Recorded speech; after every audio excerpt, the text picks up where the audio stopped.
Mr. Mizzles, bringing you another great edition of Call of Duty for Media, because that's what I do. You already probably heard it. It's going around. The news is going around that these... first of all, I know there's a lot of people that are saying, oh, this time it's going to be different, and there's people that have been quoted on saying it's going to change the industry.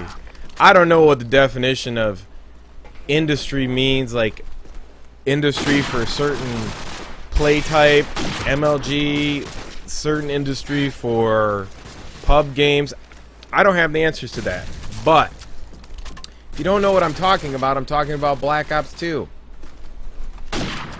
Now, in this week, sometime this week or next week, they're going to be dropping the first multiplayer trailer. Now, if you don't already know, and you want a chance to play Black Ops 2 before anybody else, news is already... I had this news the second it came out. I just didn't decide to cover it. I didn't think it was really, you know, I don't think people are just... They're not feeling the hype, you know what I mean? And maybe that's why... It seems like there's two dying entities here. One, GameStop. Two, the Call of Duty series. They both come together. They loosen up the rules. Because here's the situation. If you want to play Black Ops 2 early, you can go to San Antonio, Texas, and go to, just Google search GameStop's Expo 2012 in San Antonio, Texas.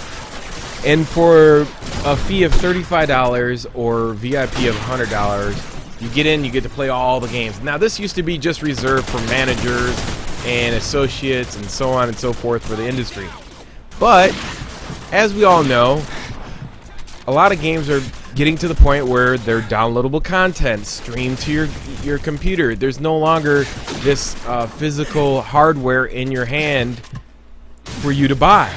So, and the same thing goes for Call of Duty. When I say two dying entities, you know, you're looking at a franchise that's coming to the end of its cycle.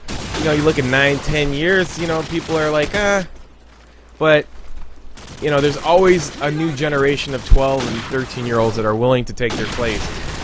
But just as that is, they're just as fickle to move on to something else that's super trendy. So we don't know. I mean, the future's never guaranteed. But what we do know is these two entities are coming together to bring you Black Ops 2 playable August 29th in San Antonio, Texas. I mean, if I'm not lazy enough, I'll put the link below in the description. If I am, just Google search it. So, you know, they say there's going to be earth-shattering and everything's going to be, oh my god, this, that, and the other. You know, I mean, I'm seriously going to be critical of the game when it first comes out. You know, I'm going to judge it based on its last 9 years. I will tell you, you know, if there's no option, there's no opt-out button for dolphin diving. I mean, there is no point of people wanting to dolphin dive. If I don't want to dolphin dive, I should be able to turn that off. I don't like dolphin diving. Are the snipers going to be super easy to use like they are in Modern Warfare 3? Are we going to have SitRep Pro where you could, or are they going to have these two perks in the game at all? SitRep Pro and Dead Silence. Are they going to just delete them like they deleted, you know, Stopping Power and Juggernaut? Because those two, you know, apparently people got so pissed off about it, they got rid of them. And they just incorporated it into the game. It's the same thing for this. You know, they should just make it to the point where everybody can hear everybody's footsteps.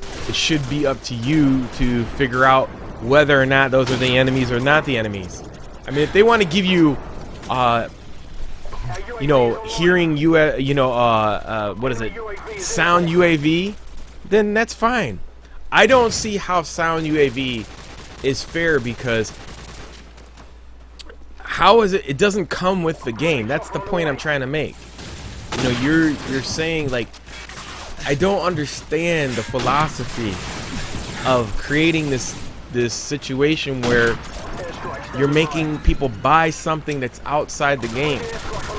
You know, I mean, It's not by choice that they want to, but now they have to, or they're going to be on an unlevel playing field. I mean, it's different when you're using a SCUF controller and a regular controller.